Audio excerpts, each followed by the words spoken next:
हिंदुस्तान की अगर बात करूं तो 30 करोड़ मुसलमान हैं। आप बताइए क्या कोई राय की अहमियत है हमारी? 30 करोड़ मुसलमान हैं, क्या कोई अहमियत है हमारी हिंदुस्तान में? क्या कोई हमसे पूछता है कि ये सीए और एनआरसी जो कानून बन रहा है इस पर आपकी क्या राय है? क्या कोई पूछने वाला है हमसे?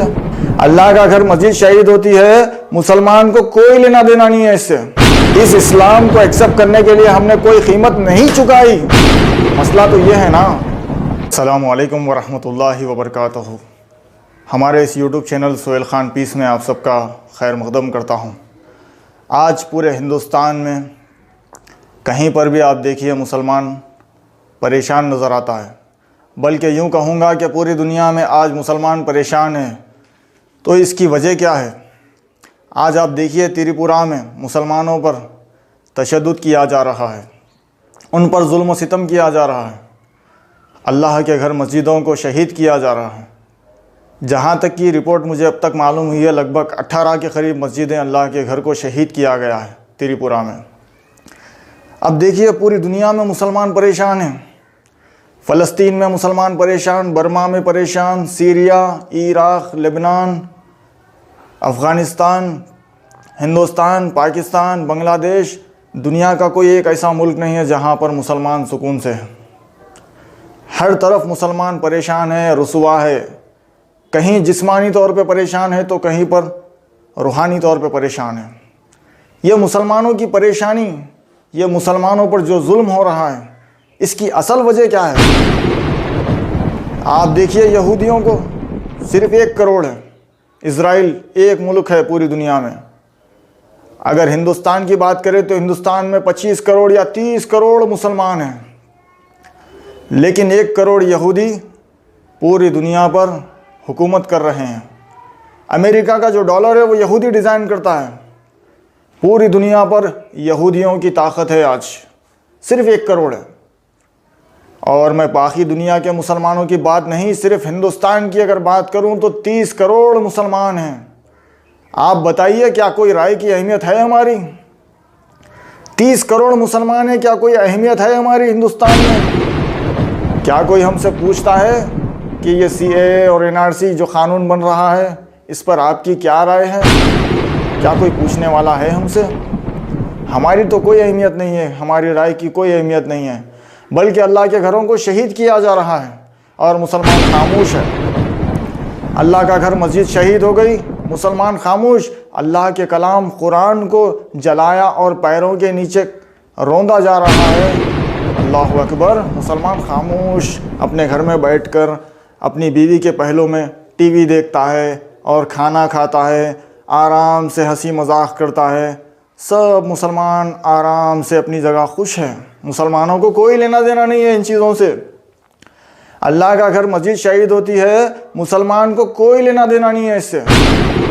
मेरी बातें शायद आपको बुरी लग सकती है, लेकिन सच्चाई यही है कि मुसलमान को अल्लाह के दीन से कोई लेना देना नहीं है। मुसलमान तो दीन पर अमल करता ही नहीं है, वो तो मज़हब समझकर फॉलो कर रहा है इस्लाम को।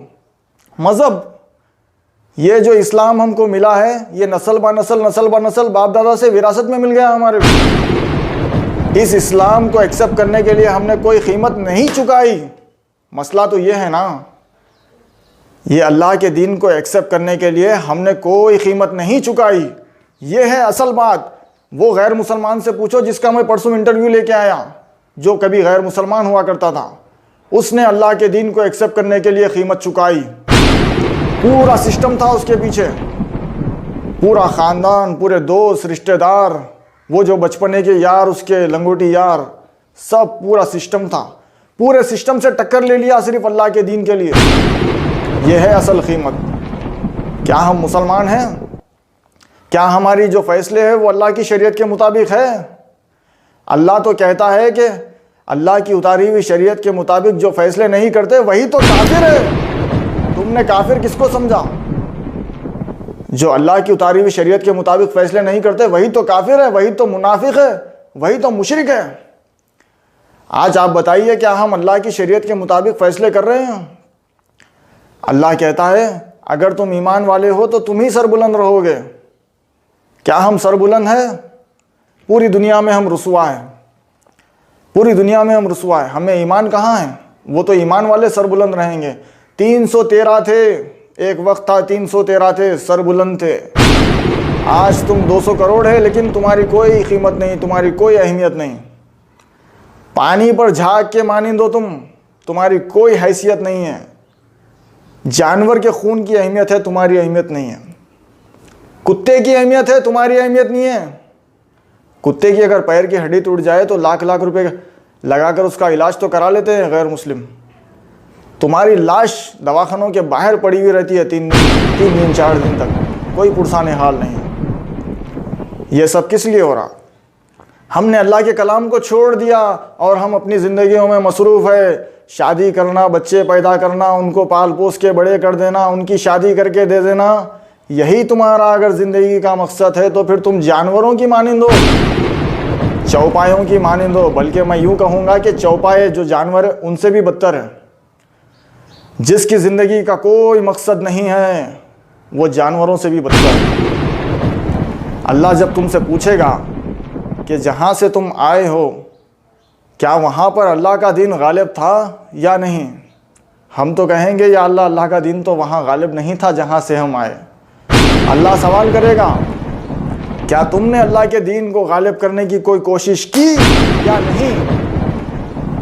क्या जवाब दोगे अल्लाह को? यहाँ तो तुम बड़े दानिशमंद बन के फिरते हो, दुनियावी मामलात में तो तुम्हारे को बहुत नॉलेज है। MBA कर लिए, PhD कर लिए, ग्रेजुएशन कर लिए, डॉक्टर बन गए। अरबी इतनी नहीं सीखे कि तुम अल्लाह का कलाम सीख सको, अल्लाह का कलाम पढ़ सको। यह है हमारा ईमान, यह है हमारा ईमान। आज मुसलमानों पर जुल्म हो रहा है दुनिया भर में। सारे मुसलमान दुआ कर रहे हैं, रो रो के अल्लाह से दुआ कर रहे हैं, रो रो के अल्लाह से दुआ कर रहे हैं। अल्लाह की मदद नहीं आ रही, अल्लाह तुम्हारी दुआ सुनने को तैयार नहीं है। क्यों? तुम्हारी कोई सूरत नहीं है कि तुम मेरे सामने आओ। क्या तुमने उस किताब को नाफिज करने की कोशिश की जो मैंने नाजिल की थी, अल्लाह का कलाम? हमारे को तो जनाजे की नमाज पढ़ाने नहीं आता। हमारा किसी रिश्तेदार का इंतकाल हो जाए, हम खुद नमाज जनाजा नहीं पढ़ा सकते। हम तो इतने दूर है दीन से। नमाज जनाजा की बात तो छोड़ दीजिए, अब वो भी बहुत दूर की बात है। 5 वक्त की जो फ़र्ज़ नमाज है वो नमाज खुद हम ठीक से नहीं पढ़ सकते। आप खुद अपने आप से सवाल करिए। मसला तो ये है ना कि हम दूसरों से सवाल करते, हम अपने आप से सवाल नहीं करते। हम अपने आप से अगर सवाल करेंगे तो पता चलेगा कि अपने आप से आप सवाल करिए, क्या मुझे सूरह फातिहा याद है? क्या मुझे सूरह फातिहा तर्जुमे के साथ याद है? सवाल करिए अपने आप से, अपने आप से सवाल करिए। क्या जो नबी ने कहा कि नमाज वैसी पढ़ो जैसी तुमने मुझे पढ़ते हुए देखा है, जैसी नमाज हमारे नबी पढ़ने का हुक्म हमको दिए हैं, क्या हमारी नमाजें वैसी है? सवाल करिए अपने आप से। नहीं है। हमने अल्लाह के दीन को छोड़ दिया। अल्लाह तो कहता है कुरान में सूरह मोहम्मद आयत नंबर 7 में, ऐ ईमान वालो, तुम अल्लाह के दीन की मदद करो, वो तुम्हारी मदद करेगा और तुम्हें साबित कदम जमा के रख देगा। सवाल करिए अपने आप से कि तुमने अल्लाह के दीन के लिए क्या किया? क्या किया तुमने अल्लाह के लिए? तुम चाहते हो कि अल्लाह तुम्हारी मदद करे? तुम चाहते हो अल्लाह तुम्हारी दुआएं कबूल करे? अल्लाह मेरी दुआएं कबूल क्यों नहीं करता? क्यों करेगा? क्यों करेगा? तुमने क्या किया अल्लाह के लिए? अल्लाह ने तुम्हारे लिए सब कुछ किया। तुमने कभी अल्लाह के दीन को नाफिज करने की कोशिश की? क्या तुमने कभी अपने गैर मुसलमान भाई तक कुरान मजीद का तर्जुमा पहुँचाया? नहीं पहुँचाया। हमको अल्लाह के दीन से कोई लेना देना नहीं है, कोई लेना देना नहीं है। हम तो मुसलमान विरासत में बन गए, हमने कोई कीमत नहीं चुकाई। अगर हमको अल्लाह से मोहब्बत होती, अल्लाह के दीन से मोहब्बत होती, तो कम से कम नमाज तो हम वैसी सीखते जैसी नमाज पढ़ने का हमको नबी ने हुक्म दिया। जा रहे पीछे इमाम के हाथ बन के खड़े हो जा रहे, इमाम साहब क्या पढ़ा रहे नहीं मालूम। हाँ, रुकू करे, सजदा करे, सलाम फेरे, उठ के आ गए। इमाम साहब दुआ करा रहे हैं, आमीन आमीन आमीन आमीन बोल के उठ के आ गए। नमाज में क्या पढ़ रहे तुम्हारे खुद नहीं मालूम। यह है तुम्हारा ईमान। अफसोस की बात है। बहुत अफसोस की बात है, कहाँ से आएगी अल्लाह की मदद। ऐ ईमान वालो, तुम अल्लाह के दीन की मदद करो, वो तुम्हारी मदद करेगा। तुमने क्या किया अल्लाह के दीन के लिए? कुछ नहीं, कुछ नहीं। फिर हम चाहते हैं कि अल्लाह हमारी मदद करे। क्या हम मुसलमान हैं? अल्लाह की शरीयत के मुताबिक जो फैसले नहीं करते वही तो काफिर और मुशरिक है, वही तो मुनाफिक है। मैं आपको कभी काफिर या मुनाफिक नहीं बोल रहा हूँ। सवाल करिए अपने आप से, अल्लाह की मदद तब आएगी, अल्लाह की मदद बहुत जल्द आएगी। अपने आप को तो तुम उस लायक बनाओ। तुमने तो अपने आप को दुनिया की तरफ लगा रखा है। ये दुनिया ही तुम्हारा मकसद है, ये दुनिया हासिल करना तुम्हारा मकसद है। एक दूसरे से बढ़ चढ़कर दुनिया का ऐशो आराम हासिल करने की यह हवस ने तुम्हें गफलत में डाल रखा है, यहाँ तक कि तुम मर के खबरों में जा पहुँचते हो।